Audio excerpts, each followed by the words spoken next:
को देखने के लिए सब्सक्राइब करें हमारा चैनल।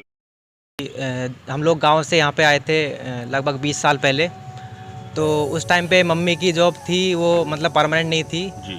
तो मम्मी को उस टाइम पे कुछ 4,500 पर मंथ के आसपास जो है सैलरी मिलती थी। और पापा इधर उधर प्राइवेट जॉब में कहीं से कभी हुआ कभी नहीं हुआ ऐसे करके कि वही एक प्रॉब्लम आती थी कि फाइनेंशियली प्रॉब्लम थी। उतने पैसे थे नहीं क्योंकि तीनों हम लोग पढ़ रहे थे, घर का खर्चा भी था। अब 5-6 हज़ार पर मंथ की सैलरी में इतना शहर में रहना नहीं हो पाता था। नमस्कार, मैं महेश वर्मा और आज हम बात करेंगे एक ऐसे होनहार विद्यार्थी से जिन्होंने न केवल अपना नाम रोशन किया बल्कि उन्होंने समाज का और अपने परिवार का भी नाम रोशन किया है। जब वो अलवर आए तो आपने तस्वीरों में आप देख रहे हैं कि किस तरह से पूरे समाज ने और खासतौर पे उनके चाहने वालों ने उनका भव्य स्वागत किया। मैं बात कर रहा हूं मनीष कुमार वर्मा का। जी हाँ, इंडियन इंजीनियरिंग सर्विस में सिलेक्शन के बाद जब वो अलवर आए तो बहुत ही भव्यता के साथ उनका स्वागत किया गया। उस समय उन्होंने अपने बारे में, अपने परिवार के बारे में और खासतौर पे बाबा साहब के विचार के बारे में उन्होंने बात बोली थी। आज हम विस्तार से मनीष कुमार वर्मा से बात करेंगे और बात करेंगे उनके उस संघर्ष के बारे में और किस तरह से उन्होंने ये अचीवमेंट प्राप्त किया और उनके परिवार के बारे में। ये तमाम बातें कि किस तरह से एक अभाव में जीवन जीने के बाद भी वो सफलता की ओर एक कदम बढ़ाया। मनीष, आपका डेमोक्रेटिक भारत में स्वागत है। Thank you sir. मनीष, हमारे साथ इस समय बाबा साहब हैं, गौतम बुद्ध हैं, एक वैज्ञानिक दृष्टिकोण देने वाले बाबा साहब। उन्होंने कहा था कि शिक्षा शेरनी का दूध है, जो पिएगा वो धाड़ेगा, और उसका जीता जागता उदाहरण हम सभी हैं, मनीष कुमार भी हैं। और शिक्षा से ही हमारे समाज की उन्नति हुई है। मनीष, अपनी सफलता को आप किस तरह से आंकते हैं? मैं मतलब स्टार्टिंग से शुरुआत करना चाहता हूँ कि हम लोग गांव से यहाँ पे आए थे लगभग 20 साल पहले। तो उस टाइम पे मम्मी की जॉब थी, वो मतलब परमानेंट नहीं थी जी। तो मम्मी को उस टाइम पे कुछ 4,500 पर मंथ के आसपास जो है सैलरी मिलती थी। और पापा इधर उधर प्राइवेट जॉब में कहीं से कभी हुआ कभी नहीं हुआ ऐसे करके यहाँ पे आके हम लोगों ने फिर यहाँ पे एडमिशन लिया था मोनालिसा स्कूल में। तो वो जो प्रिंसिपल थे उसके भूटानी सर हैं, उन्होंने बहुत सपोर्ट किया था हमको। उन्होंने फाइनेंशियली बेसिस पे भी मेरी हेल्प की थी। और जैसे कभी इन बिटवीन कभी बुक्स की ज़रूरत थी या फिर कोई भी चीज़ की ज़रूरत थी तो उन्होंने पूरा सपोर्ट किया था हमको। उसके बाद फिर ऐसे ही चलता रहा कि कभी कुछ चीज़ की कमियां थी, कुछ चीज़ की नहीं थी, कोई चीज़ थी भी नहीं, सुविधाएं थी या नहीं थी। तो उसी के हिसाब से फिर हमने पढ़ना स्टार्ट किया था।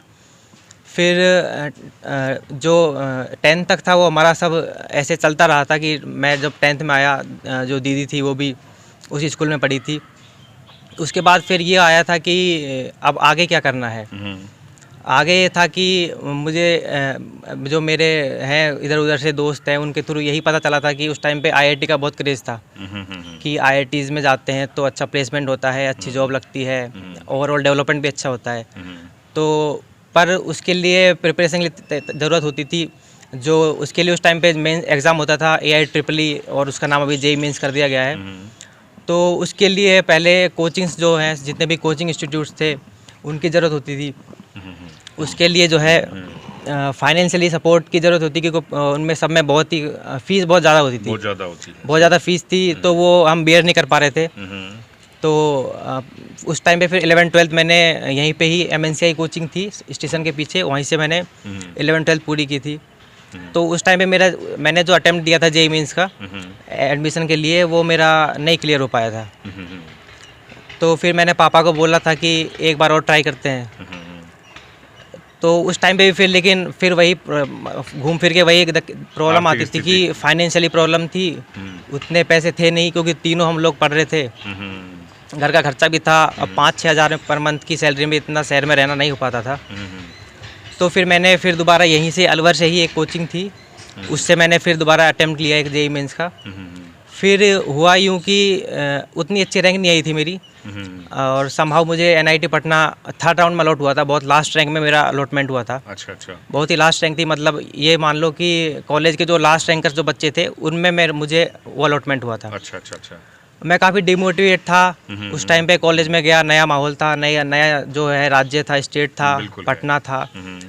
तो वहाँ पे थोड़ा एडजस्ट करने में प्रॉब्लम हुई थी शुरू में, और घर से जो पैसे आते थे वो भी प्रॉपर उतना नहीं होता था कि स्वाभाविक मतलब बात है। हाँ।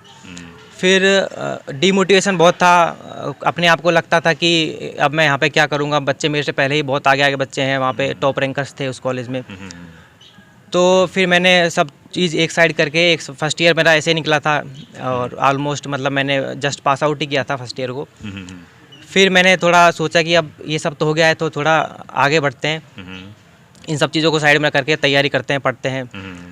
फाइनल ईयर में कॉलेज में कंपनी आती है प्लेसमेंट के लिए, तो मैंने ऑलमोस्ट सभी कंपनियों का जो रिटर्न टेस्ट था वो कंप्लीट किया था, क्लियर किया था। इंटरव्यू में रहा था मैं, 3-4 कंपनियों के इंटरव्यू में रह गया था कॉलेज प्लेसमेंट में। फिर फाइनली जो है वो हेवल्स में मेरा प्लेसमेंट हो गया था जी। पर मुझे ये था कि अब जब इतना ही जब स्ट्रगल किया है तो थोड़ा और अच्छा किया जाए, और बेटर किया जाए। तो मैंने वो प्लेसमेंट जो है वो ऑफ़र जो है मैंने नहीं लिया। फिर मैं उसके बाद कैसे मैंने पापा से बोला था कि एक बार ट्राई दे दो कि मैं ईएससी की तैयारी, इंजीनियरिंग सर्विसेज की तैयारी करना चाहता हूँ, तो मुझे कैसे भी कहीं से भी करके एक बार मुझे दिल्ली भेज दो।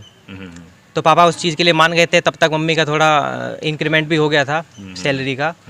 तो फिर उसके बाद यही था कि मैंने दिल्ली में एडमिशन लिया। उस टाइम पे राजस्थान में जेईएन की वैकेंसी भी निकली हुई थी, तो पापा ने यही बोला था कि एग्ज़ाम तो फॉर्म तो भर दो, बाद में जो होना ना होना वो बाद की बात है, आईएएस तो होता रहेगा। तो मैंने पापा मम्मी के बोलने पर फॉर्म भर दिया था। तो उसी एक महीना हुआ था कोचिंग ज्वाइन किए, और उसी टाइम पे ही मेरा जेईएन का रिजल्ट आ गया था, मेरा जेईएन में हो गया था। लेकिन फिर अगर मैं उस टाइम पे मुझे ये था कि अगर मैं जेईएन ज्वाइन कर लूँगा तो फिर मेरा ये रह जाएगा, जो मेरा गोल है, हाँ मेरा गोल रह जाएगा। तो इसीलिए फिर मैंने वो जॉब को, मैंने ऑफ़र को, फिर मैंने उसको भी नहीं लिया था। फिर मैंने तैयारी की। मेन चीज़ ये थी कि फेलियर बहुत होता है लाइफ में, फेलियर इतना होता है, लेकिन ऐसा नहीं है कि हर किसी को पहले अटेम्प्ट में सक्सेस मिल जाए। कोई होता है जो बहुत सारे अटेम्प्ट लेते हैं, कोई नहीं भी लेते हैं, किसी का नहीं भी होता है। तो मेरे ईएससी में उस टाइम पे मेरा प्रीलिम्स निकला था, फिर मैं नहीं हो पाया था आगे, मेंस में मेरा नहीं हुआ था। फिर दोबारा मैंने उस टाइम पे मैंने आईएएस पे फोकस था, तो मैंने और कोई एग्ज़ाम भी नहीं दिया था। फिर 2020 में फिर मैंने एग्ज़ाम अटेम्प्ट किया था, लेकिन उस टाइम पे भी मेरा फिर मेंस के बाद नहीं हुआ था, इंटरव्यू में रह गया था मैं बहुत डिमोटिवेट फील कर रहा था। मैं वहाँ से दिल्ली से छोड़ के घर पे आ गया था। 1-2 महीने मैं ऐसे ही रहा था, मैंने कुछ नहीं पढ़ा था। फिर मैंने दोबारा सोचा कि उस टाइम पे फिर कोरोना, फिर से कोविड जो है, कोविड का भी काफ़ी इम्पेक्ट पड़ा था, बाहर जा नहीं सकते थे। तो फिर मैंने घर में ही तैयारी स्टार्ट की थी, अलग रूम ले लिया था, उसी में पढ़ता था, रात को भी सुबह भी, जब भी टाइम मिलता था। घर में थोड़ा वो रहता है माहौल डिस्टर्बेंस वाला, परिवार वाले लेकिन आते हैं, हाँ, तो मैंने फिर रात का टाइम ही निकाला था कि चलो अब सुबह दिन में तो थोड़ा माहौल रहता है, लेकिन रात को पढ़ा जाए। तो मैंने फिर रात को फिर मैं क्या होता था कि टेस्ट सीरीज़ लगती थी उसकी ऑफलाइन वाली, तो मैं हर संडे को जयपुर जाता था टेस्ट सीरीज़ देने। अच्छा। अप डाउन करता था ट्रेन से, हर संडे को टेस्ट देने जाता था। ऑलमोस्ट 3 से 4 मंथ की टेस्ट सीरीज होती थी वो। तो मैं डायरेक्ट जयपुर से ही संडे मैं सुबह जाता था, शाम पूरे दिन टेस्ट लिखता था, फिर शाम को वापस आ जाता था। ऐसे करके फिर मैंने उसके बाद फिर मैंने साथ साथ मैंने और भी एग्ज़ाम दिए। गेट का एग्ज़ाम दिया था मैंने, तो साथ ही साथ ईएससी का प्री निकला, गेट का भी निकला एग्ज़ाम, जिसमें मेरी ऑल इंडियन 923 रैंक थी, 923 रैंक थी। तो ऑलमोस्ट सभी पीएसयू से मेरे कॉल आया था, ओएनजीसी, एचपीसीएल, आईओसीएल, एनटीपीसी। और फिर उसके बाद फिर मैंने जो एसएससी जेई का भी एग्ज़ाम दिया था, उसमें भी मेरा प्री हो गया था। तो मतलब ये था कि कंटिन्यू उसी चीज़ को पढ़ते पढ़ते, वो कहते हैं ना कि practice makes a man perfect, तो उसी चीज़ को बार बार पढ़ते पढ़ते वो इतना हो गया था कि जो भी एग्ज़ाम दिया वो निकलने लगे साथ साथ। शुरू के 2 साल जो है वो इतना था कि वहाँ पे कुछ नहीं हो रहा था, तो तीसरे साल में वो सारे एग्ज़ाम जो मेरे फेलियर थे वो सब निकलने लगे थे। फिर ये हुआ कि मुझे लगा था कि अगर एक बार 2 साल अगर हमने वेस्ट किए तो सोचो कि एक साल और ही इसको दिया जाए फुल डेडिकेशन के साथ, कि कहीं और जॉब ना लेके 1 साल, ये प्री तो निकला ही हुआ है तो मेंस के लिए अच्छे से पढ़ा जाए, एक बार और ट्राई किया जाए। तो उसी चक्कर से मैंने एसएससी जेई का मेंस भी नहीं दिया था। अच्छा। 3-4 पीएसयूज़ के इंटरव्यूज़ का कॉल आए थे, वो भी मैं नहीं देने गया था। अब लगता है कहीं ना कहीं, अब घर वालों को भी लगता है, सबको लगता है कि ये हो सकता है ये बेवकूफ़ी हो, बाद में आगे जाके अगर यहाँ भी नहीं रहे, वहाँ के भी नहीं रहे, पछताना पड़े, ना तो यहाँ के रहे ना वहाँ के रहे। लेकिन मैंने सोचा था कि चलो अगर इस बार नहीं तो अगर ऐसा नहीं हुआ तो अगले साल फिर कोई एग्ज़ाम दे के कहीं ना कहीं तो सेट हो ही जाएंगे। तो इसलिए फिर मैंने बहुत सारे एग्ज़ाम छोड़े, इंटरव्यूज़ भी छोड़े। फिर फाइनली जब मैंने मेंस दे लिया था, आईएएस का मेंस दे लिया था, तो मुझे इस बात कॉन्फिडेंस था कि मेंस तो निकल ही जाना है और इंटरव्यूज़ के लिए टाइम मिलता है 3-4 महीने का, तो उसमें इतना मतलब एफ़र्ट डालने की ज़रूरत नहीं पड़ती है, क्योंकि ऑलरेडी मैं काफ़ी सारे इंटरव्यू फेस कर चुका था जी। तो इसलिए फिर मैंने साथ में आईओसीएल ज्वाइन कर लिया था दिसंबर इसी साल 2021 में। आईओसीएल में, इंडियन ऑयल में मैंने ज्वाइन कर लिया था। फिर उसके साथ में फिर ईएससी का रिज़ल्ट आया, मेंस क्लियर हुआ, इंटरव्यू के लिए कॉल आया, इंटरव्यू का वेट ही कर रहा था।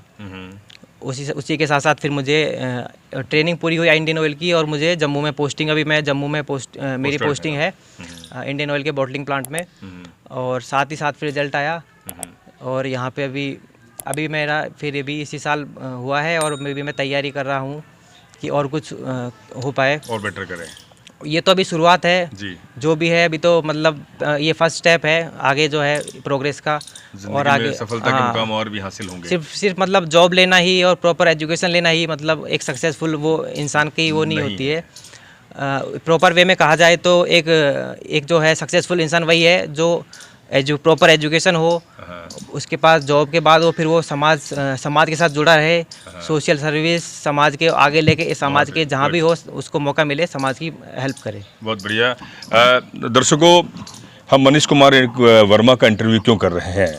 हर साल आपने देखा होगा कि आईएएस, आरएएस, आईएएस और अलग अलग क्षेत्रों में लाखों हजारों बच्चे निकलते हैं, लेकिन मनीष कुमार वर्मा का इंटरव्यू करने के पीछे की बात यह है कि ये जो परिवार, जिस परिवार की मनीष कुमार वर्मा ने बताया कि बहुत ही अभाव से निकलकर एक अलवर में गोंदपुर गांव है, गोंदपुर गांव से जब अलवर में वो शिफ्ट होते हैं तो जैसा कि मनीष ने बताया कि बहुत ही कम उनकी मम्मी की सैलरी थी, पिताजी निजी क्षेत्र में काम करते थे, कि बहुत ही रेगुलर इनकम नहीं थी, लेकिन कहीं ना कहीं परिवार में ये ध्येय था कि अपने बच्चों को पढ़ाना है और पढ़ा के एक अच्छे सफलता की ओर ले जाना है। ये मनीष ने बताया कि कम पैसों में हमने अपनी ज़िंदगी को जिया और उसके बाद में हम लगातार मेहनत करते रहे। बीच बीच में जो डीमोटिवेट, यानी कि जो हमें लगता है कि मैं हतोत्साहित हो गया हूँ, ये सारी बातें मनीष के जहन में भी आई, परिवार में भी आई, रिश्तेदारों में भी आई कि आखिर मनीष नौकरी की जो नौकरी मिल रही उन्हें क्यों नहीं ले पा रहा है। ये सारी बातें मनीष ने खुद ने बताई। मनीष, आप मुझे अब दर्शकों को ये बताएं कि आप क्या शुरुआत से इंग्लिश मीडियम के थे या हिंदी मीडियम के थे? क्योंकि जब आपने जो आईएएस किया या पीयूसीयू में गए, गेट की तैयारी करी, इंजीनियरिंग में एमएनआईटी गए, तो सारी चीज़ों में जो पढ़ाई है सब इंग्लिश में है, इंग्लिश मीडियम है, तो क्या आप दर्शकों को बताएं कि आपकी हिंदी मीडियम में थे या इंग्लिश मीडियम? शुरू से ही जैसा कि मैंने अभी पहले बताया था कि फाइनेंशियल कंडीशन ठीक नहीं थी और उस टाइम पे हिंदी मीडियम ही मतलब ऑलमोस्ट सब जगह हिंदी मीडियम का ही था। अभी इंग्लिश मीडियम अभी जो है थोड़ा पॉपुलर हुआ है, तो हम तीनों जो हैं भाई बहनें, उन्होंने हिंदी मीडियम से ही पढ़ाई की है। शुरुआत 12वीं तक सिर्फ हिंदी मीडियम ही था। फिर जैसे ही कॉलेज में एडमिशन लिया, पूरा करिकुलम पूरा इंग्लिश में चेंज हो गया। तो किसी भी तरह की कोई आपको दिक्कतें आई? जब शुरुआत में दिक्कतें आती हैं, एकदम से हिंदी मीडियम से पढ़ के आए हैं और फिर दोबारा एकदम से वो पूरा पैटर्न चेंज होकर इंग्लिश मीडियम में आया है। तो मेन प्रॉब्लम ये नहीं थी कि इंग्लिश से हिंदी से इंग्लिश में जाना है, मेन प्रॉब्लम एडजस्ट करना होती है। अगर आप एडजस्ट कर सकते हैं तो आप कर सकते हैं उस चीज़ को। इंग्लिश मीडियम में ये होता है कि बुक्स, अब जो हमारी स्कूल थी 10th तक की, उन्होंने पूरा फोकस किया था कि मतलब एटलीस्ट हम बोल नहीं पाए, लेकिन जो वोकेबलरी है, वर्ड्स फॉर्मेशन है, सेंटेंस फॉर्मेशन है, वो अच्छे से सिखाया गया था हिंदी मीडियम स्कूल में होने के बावजूद भी। जो बेसिक्स है। तो जो एग्ज़ाम्स होते थे, रिटन एग्ज़ाम्स होते थे कॉलेजेस में, तो शुरुआत में धीरे धीरे करके वो सब अच्छे से इंग्लिश मीडियम में ये है कि सेंटेंस फॉर्मेशन आता था तो हम एग्ज़ाम्स में आंसर लिख लेते थे। प्रॉब्लम आती थी बोलने में, उसका इम्पैक्ट इंटरव्यू के टाइम पे पड़ता था। जैसे मैंने बताया था कि काफ़ी सारे इंटरव्यूज़ में जो कैंपस के थ्रू रिक्रूटमेंट होता है कंपनीज़ का, उसमें इसीलिए नहीं हुआ था कि थोड़ा इंग्लिश में प्रॉब्लम आई थी, हाउ टू स्पीक टू, किस तरह बोले। हाँ, तो फिर उस पर भी धीरे धीरे काम किया और इंटरव्यूज़ दिए, वो मॉक इंटरव्यूज़ भी काफ़ी दिए और काफ़ी सारे जो हैं बुक्स भी पढ़ी इंग्लिश में, तो उसी से धीरे धीरे इंग्लिश का इम्प्रूवमेंट हुआ। यानी कि वो जो कहते हैं ना, practice makes a man perfect. तो वही है कि अगर आप किसी चीज़ को अगर आप जीरो से भी स्टार्ट करोगे कोई भी चीज़, अगर आप प्रैक्टिस करते रहे तो आप फिर उसको एज कर सकते हैं। बिल्कुल है। मुझे मनीष आप ये बताइए कि आपकी मम्मी शिक्षिका हैं, स्कूल में अध्यापक हैं राजस्थान सरकार के अंदर, किसी भी तरह का जो अभाव था आर्थिक स्थिति, उसके बारे में बताएं कि कई बार क्या होता है कि जब बच्चा तैयारी करता है तो कहता है कि मेरे पास ये सुविधा नहीं है, मेरे को कोचिंग आप नहीं करवा रहे हैं, या मेरे पास बुक्स नहीं है, मैं यहाँ आप मुझे नहीं करवा रहे। तो कहीं ना कहीं ये सारी चीज़ें हर्डल्स हैं, संघर्ष में ये बहुत ज़्यादा मायने रखती हैं। तो क्या हमारे बच्चे जो तैयारी करेंगे, जो या आप कर रहे हैं, जो हमारे जो इंटरव्यू सुन रहे हैं आपके इस बात को, उनको क्या कहना चाहेंगे कि क्या अभाव है, लेकिन अभाव को उससे आप निकल सकते हैं? ऐसा नहीं है कि मतलब सबके पास सेम रिसोर्सेज हों। किसी के पास रिसोर्सेज बहुत ज़्यादा हैं, किसी के पास बहुत कम भी हैं। कहीं ऐसा भी होता है कि जो पेरेंट्स तो पूरा फुल लगा देते हैं रिसोर्सेज, लेकिन बच्चे नहीं कर पाते। कहीं ऐसा होता है कि बिल्कुल जीरो रिसोर्सेज के बाद भी कहीं से बहुत गाँव से, बहुत गरीब परिवार से बच्चे निकलते हैं, अच्छे अच्छे पोस्ट पे निकलते हैं। तो रिसोर्सेज का होना भी ज़रूरी है, लेकिन अगर लिमिटेड रिसोर्सेज हों तो भी काम हो सकता है। बिल्कुल हो सकता है। हाँ। बस यही है कि डिटर्मिनेशन होना चाहिए, फोकस्ड होने चाहिए, और एक गोल सेट होना चाहिए कि मुझे बस यही करना है। बाकी जो सराउंडिंग्स में जो डिस्टर्बेंस है उसको अवॉइड करना चाहिए। तो रिसोर्सेज की बात तो ऐसी है कि मतलब मैं इंसिडेंट शेयर करूँगा एक। अभी जब 12th कंप्लीट हो गई थी, मेरा JEE मेंस क्लियर नहीं हुआ था। तो ऐसा था कि एक दिन पापा और जो पड़ोसी भैया हैं वो साथ खड़े थे, मैं खड़ा था। एक पल्सर बाइक जा रही थी। तो मैं भैया से बोल रहा था, पड़ोसी वाले भैया से, कि ये बाइक अच्छी है। तो पापा बोल रहे थे कि तुझे दिला देता हूँ। तो मैंने यही बोला था पापा से कि मुझे बाइक नहीं चाहिए, मुझे एक बार कोचिंग करा दो, एडमिशन दिला दो, कि जिससे मैं JEE मेंस में एक अटेम्प्ट देना चाहता हूँ मैं, उसके बाद मैं नहीं लूँगा, सिर्फ एक अटेम्प्ट देना चाहता हूँ। बाइक नहीं चाहिए मुझे कोचिंग करा दो। तो वही है कि आप किस तरफ आपका फोकस है, आपका फोकस किस तरफ रखना है, आपके प्रायोरिटीज़ क्या हैं, तो वही मेन चीज़ है, प्राथमिकताएं क्या हैं। मनीष, जैसे कि आपने कहा कि मुझे बाइक नहीं चाहिए, मुझे कोचिंग चाहिए। कई बात ये देखने को मिलता है कि हम अपने गोल से भटक जाते हैं, फोकस नहीं हो पाते हैं, और कहीं ना कहीं यही चीज़ें हम असफलता की ओर जाते हैं ना। यही सारी चीज़ें हैं। तो उसके लिए क्या करें? बच्चों को क्या, जो आपके जो साथी हैं, जो सुन रहे हैं आपको, उनको क्या कहेंगे आप? सफलता के लिए यही है कि जैसे बोलते हैं लोग कि यूट्यूब पे मोटिवेशन वीडियो आते हैं, बहुत सारी चीज़ें आती है, लेकिन वो मोटिवेशन जो है मोमेंटरी होता है। हाँ। एक दिन रहेगा, 2 दिन रहेगा, फिर आप देखोगे, फिर आप एक दिन मोटिवेट रहोगे, पढ़ लोगे, फिर आप छोड़ दोगे। तो मोटिवेशन जो है सेल्फ होना चाहिए, सेल्फ मोटिवेशन होना चाहिए। हाँ, जो आपकी एक आत्मविश्वास होता है, तो कि आपके अंदर से वो चीज़ आनी चाहिए कि हाँ मुझे ये करना है। अगर आप किसी और को फॉलो करोगे या फिर किसी और से मोटिवेशन लोगे, तो वो मोटिवेशन जो है कुछ टाइम का ही रहेगा। उसके बाद वो मोटिवेशन फिर आपको बार बार जाएगा, फिर आएगा, तो फिर आप उस कंटिन्यूटी नहीं रख पाओगे। तो मोटिवेशन जो है सेल्फ ही होना चाहिए। एक मैं आपसे बात करना चाहूँगा कि हमारे पास इस समय बाबा साहब की तस्वीर, एक तरफ भगवान गौतम बुद्ध हैं। सेल्फ मोटिवेशन की जो जीती जागती जो तस्वीर हमारे पास है, उन्होंने किस तरह से अभाव में शिक्षा ग्रहण करी और आज भारत के एक राष्ट्र निर्माता बने, दुनिया में एक नाम मुकाम हासिल किया, और उसी की बुनियाद पर हम और आप यहाँ पर बैठे हैं। आप अपने परिवार के बारे में ये बताएं कि किस तरह से आपने अपने परिवार में जो पाखंड है, अंधविश्वास है, कुरीतियाँ हैं, और ख़ासतौर बाबा साहब के और गौतम बुद्ध के जो विचार हैं उसके बारे में, क्योंकि जो वैज्ञानिक दृष्टिकोण होता है ना, साइंटिफिक टेम्परामेंट, हम पढ़ाई तो खूब करते हैं, लेकिन मान लीजिए आप असफल हो जाते हैं, तो आपकी दादी, नानी, चाचा, फूफा, रिश्तेदार वो कहते हैं नहीं आज उस मंदिर पे जाना है, वहाँ गंडा बंधवाना है, अरे मंगलवार है, शनिवार है। अंधविश्वास ये कहीं ना कहीं आदमी को दिग्भ्रमित करता है ना, डिमोटिवेट करता है और फोकस नहीं होने देता। बाबा साहब के बारे में और पूरा साइंटिफिक टेम्परामेंट के बारे में बताएं। बाबा साहब, जैसे कि उस टाइम की बात है जब हमारा देश आज़ाद भी नहीं हुआ था, उस टाइम पे सबसे बड़ी प्रॉब्लम यही थी कि जो हमारा समाज है बहुत पिछड़ा हुआ था। पढ़ाई तो दूर की बात है, खाना पानी रहना वो भी बहुत दूभर था। लेकिन जो मोस्ट मतलब पावरफुल वेपन जो है एजुकेशन ही है। तो उसी के बेसिस पे बाबा साहब ने देखा कि ये सब हो रहा है, तो उनके पास ना तो कोई साधन थे, ना किसी का साथ था।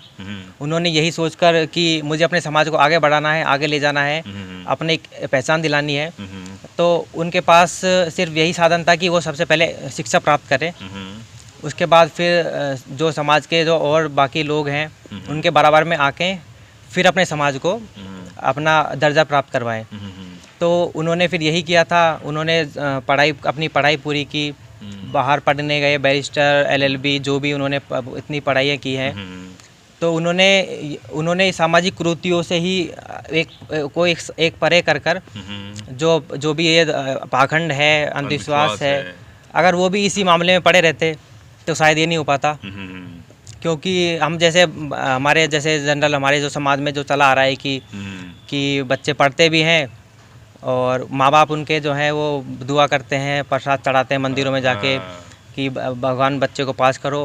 मतलब हमारे परिवार में ऐसा है कि मेरे पास जब हम लोग पैदा हुए, जब हमको होश आया तो पापा शुरू से ही इन चीज़ों के अगेंस्ट में थे। बिल्कुल अगेंस्ट। तो हमारे ऊपर इन चीज़ का इम्पैक्ट बिल्कुल नहीं पड़ा। तो हम शुरू से इन चीज़ों से दूर थे। बाकी थोड़ा बहुत जो दादी है, नानी है, पुराने लोग हैं, उनको इतनी जल्दी बदला भी नहीं जा सकता है तो उनकी सोच को। लेकिन वो है कि उनकी बातों को सुन के उनको भाई एक तरह से कि हाँ भाई चलो ठीक है, हाँ करके। लेकिन जो है करना तो अपने हिसाब से होता है। जो भी है अपने यहाँ पे जो लोगों के विचार होते ही हैं कि मंदिर जाना है, प्रसाद चढ़ाना है, वो सब चीज़ें नहीं होनी चाहिए। क्योंकि सिर्फ मंदिर जाने से, भगवान की पूजा करने से ही अगर सफलता मिलती तो आज हर कोई सफल होता। हर किसी के पास जॉब होती, हर किसी के पास पैसा होता। यानी कि साइंटिफिक टेम्परामेंट रखें और थोड़ा लॉजिकल सोचना चाहिए चीज़ों के बारे में कि अगर मैं ऐसा कर रहा हूँ तो ऐसा हो सकता है क्या। अगर आप इस चीज़ को अगर आपको कोई चीज़ करनी है, पढ़ाई करनी है, कुछ भी करना है, अगर आप उसको अपना प्रॉपर टाइम दोगे नहीं, मोटिवेशन के साथ पढ़ोगे नहीं, तो सिर्फ मंदिर जाने से तो कुछ नहीं होने वाला। कुछ नहीं होगा ना। किसी भी धर्म, किसी भी जाति, किसी मजहब से हो, अगर आपके अंदर साइंटिफिक टेम्परामेंट नहीं है तो मुझे लगता है कि आप कहीं ना कहीं अपने आप को भी बहकावे में हैं और अपने समाज को भी बहका रहे हैं।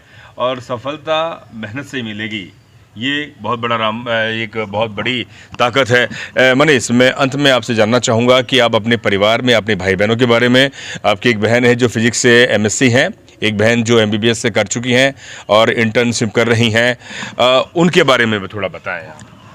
मेरी जो बड़ी बहन है रितु, मैं शुरू से उनके साथ काफ़ी क्लोज रहा हूँ।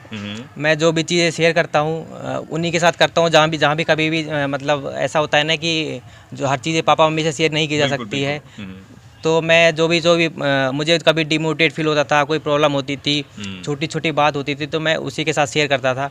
तो वही मुझे जगह जगह पे फिर वो मुझे समझाती थी कि भाई ऐसा होता है, ऐसा हो जाएगा, टाइम दो थोड़ा, ये हो जाएगा। तो सबसे क्लोज वही है मेरे। यानी कि जो आपको बूस्ट कर रही थी, जो कॉन्फिडेंस दे रही थी, आपकी बहन है। हाँ। और मैं दर्शकों को आपको बताना चाहूँगा कि जिन्होंने इस समय कैमरा पकड़ा हुआ है वो रितु ही है, फिजिक्स से MSc है। प्लीज़ बताएं आप। और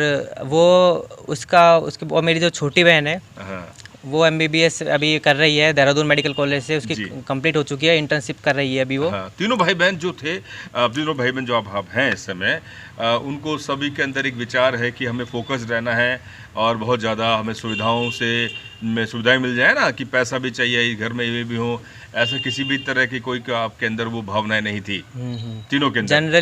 जनरली ऐसा होता है कि मतलब मैं एक पॉइंट ऐड करना चाहूँगा कि जनरली ऐसा होता है कि हम लोग हमारा कोई जो गोल सेट करते हैं, 1-2 बार एग्ज़ाम देते हैं, फेल हो जाते हैं तो हम छोड़ देते हैं वो चीज़ को। हमारे हर किसी की एक वो जो लक फैक्टर होता है ना, वो कहीं ना कहीं अगर आप वेटेज कम कर लो, लेकिन वो कहीं ना कहीं मैटर करता है कि कोई तैयारी करता है, फर्स्ट अटेम्प्ट में निकल जाता है। हर किसी के साथ वो नहीं होता है, तो फेलियर होते हैं ज़िंदगी में। मेरा खुद का 30 अटेम्प्ट था और जो मेरी जो छोटी बहन है उसका भी जो मेडिकल नीट का एग्ज़ाम था वो चौथे अटेम्प्ट में निकला था। तो कहीं ना कहीं ऐसा होता है कि मतलब हम लोग आधे रास्ते में अपने गोल को छोड़ देते हैं कि अब मेरा तो हुआ नहीं है, शायद मैं आपसे वो IAS का वो इंटरव्यू नहीं कर रहा होता। बिल्कुल नहीं कर रहे होते। और मैं एक चीज़ और ऐड करना चाहूँगा कि अभी जो रिसेंटली जो ट्रेंड चल रहा है, पेरेंट्स बहुत कंपटीशन करते हैं बच्चों में अपने बारे में। ये बताइए, अपने बच्चों में कंपटीशन करते हैं कि देखो उनका बच्चा ऐसा हो गया है, उनके बच्चे ने ये कर लिया है, तुम भी वही करो। उनको फोर्स करते हैं वो कि तुम भी उनकी तरह मेडिकल करो या फिर MBBS करो या BTech करो। तो मैं उनसे यही रिक्वेस्ट करना चाहता हूँ, जितने भी पेरेंट्स मुझे अगर देखें तो, कि अपने बच्चों को ये फोर्स ना करें कि तुम ये करो कि तुम वो करो। उनका कैलिबर पहचाने, बच्चे का जो कैलिबर है वो देखें कि वो किस में इंटरेस्टेड है, उसका कहाँ पे ज़्यादा फोकस है, वो किस में परफेक्ट है, उस चीज़ को पहचाने, बच्चे से बात करें, उसी के बेसिस पे उसको आगे बढ़ाएं। सिर्फ शिक्षा के क्षेत्र पे ही नहीं, हर क्षेत्र में है हमारे लोग होने चाहिए, क्योंकि एक यही फील्ड ऐसा है, ऐसा नहीं है कि मतलब यही इसी फील्ड से अगर हम आगे बढ़े और सभी क्षेत्रों में आगे होंगे तो ही हमारा समाज आगे बढ़ेगा। और ऐसा भी होता है कि जो पेरेंट्स होते हैं बच्चों पे प्रेशर डालते हैं कि तुम लोग, जैसे मैं अपने बारे में बताना चाहूँगा कि मेरे जो पेरेंट्स हैं उन्होंने कभी मुझे ऐसा फोर्स नहीं किया कि तुम अब पढ़ क्यों नहीं रहे हो, तुम बाद में क्यों पढ़ोगे, तुम रात को क्यों नहीं पढ़ रहे। कभी मुझसे अपना रिजल्ट नहीं पूछा। अगर बच्चा अपने गोल के प्रति जो डेडिकेटेड है ना, तो वो खुद ही अपनी पूरी पढ़ाई करेगा, अपने सेल्फ स्टडी करेगा। तो प्रेशर डालने से हम ऐसा है कि बच्चे को पढ़ने तो बैठा देंगे, लेकिन वो उसका ध्यान नहीं होगा पढ़ाई में। तो बच्चे का अब ऐसा भी होता है कि बच्चे का किसी का स्टडी में, एजुकेशन में इंटरेस्ट नहीं होता है, स्पोर्ट्स में होता है, तो उसको स्पोर्ट्स में भी डालना चाहिए। मैंने इसमें आखिरी में एक बात पूछना चाह रहा हूँ आपसे। हमने एजुकेशन के बारे में बात करी, आपकी सफलता के बारे में बात करी और संघर्ष के बारे में बात करी। बाबा साहब, जो विचार है बाबा साहब का एजुकेशन के बारे में, साथ समाज को डेवलप के लिए गए, क्योंकि हमारे जो अधिकारी हैं, बड़े बड़े अधिकारी बनते हैं, बड़ा मुकाम हासिल करते हैं, पैसा कमाते हैं और बड़ी महंगी महंगी शादियां भी करते हैं।